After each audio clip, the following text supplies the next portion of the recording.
ఎందుకంటే వీళ్ళనే నేను పెంచి పోషించా. అప్పుడు నాకు తెలియదు ఇది గంజాయి మొక్క అని. ఇప్పుడు గంజాయి మొక్క అని తెలిసిపోయింది. ఇలాంటి వాళ్ళు ఏమనాలో నాకైతే అర్థం కావడం లేదు. తిడతారు, పడుతున్నా. నా కోసరం కాదు, నన్ను నమ్ముకున్న 5 కోట్ల ప్రజల కోసం ఈరోజు నేను పడుతున్నాను తప్ప లేకపోతే వీళ్ళ లెక్క కూడా లేదు మనకు. అలాంటి వ్యక్తులు వీళ్ళు. గ్రావెల్ దందా 300 కోట్లు, భూ కబ్జాలు 400 కోట్లు. ఇది వీళ్ళ కండ కావరం, ఇది వీళ్ళకు ఉండే ధీమా. డబ్బులుంది ఏమైనా చేస్తామని ధీమాతో ఉన్నారు. నీ డబ్బులు కూడా ఏం పనిచేయవు. పామర్లో ఉన్నాడు కైలే అనిల్, అభివృద్ధి 0, దోపిడీ మిన్న. నాకు ఇవన్నీ వింటా ఉంటే నాకు ఒకటే ఆలోచన వస్తూ ఉంది. చూస్తూ ఉన్నాం, నిన్నటి నుంచి చూస్తూ ఉన్నాం, వింటూ ఉన్నాము. అసలు చంద్రబాబు నాయుడు గారు చంద్రబాబు గారా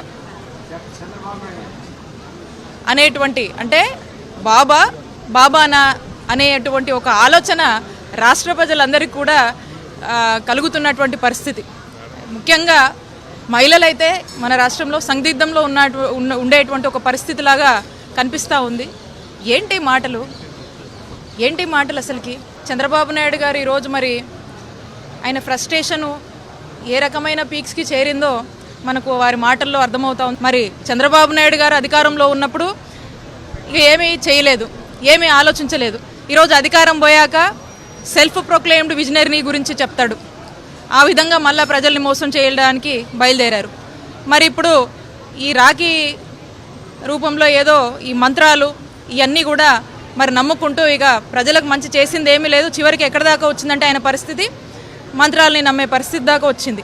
అంటే దీన్ని బట్టి అర్థం చేసుకోండి, చంద్రబాబు నాయుడు గారు పూర్తిగా ప్రజల్లో ఉనికి కోల్పోయి, ప్రజలు ఏమాత్రం కూడా ప్రజల్లో క్రెడిబిలిటీ లేనటువంటి చంద్రబాబు నాయుడు గారు మరి ఈ రకమైన మాటలు మాట్లాడడం వల్ల ప్రజలన్నీ గమనిస్తున్నారు. వీటి వల్ల ప్రజలు మళ్ళా, ముఖ్యంగా మహిళలు, రాఖీ వల్ల, ఈ మాటల వల్ల, ఇలాంటి మాటల వల్ల ప్రజలు ఎవరూ మోసపోవడానికి సిద్ధంగా లేరు. సరైన సమయంలో చంద్రబాబు నాయుడు గారికి ప్రజలు బుద్ధి చెప్పడానికి సిద్ధంగా ఉన్నారు. మా వైఎస్ఆర్ కాంగ్రెస్ పార్టీని దీవించడానికి, మరి మా నాయకుడి పాలనని దీవించడానికి, ఆశీస్సులు పెద్ద ఎత్తున ఇవ్వడానికి ప్రజలు సిద్ధంగా ఉన్నారని తెలియజేస్తున్నాను. Thank you.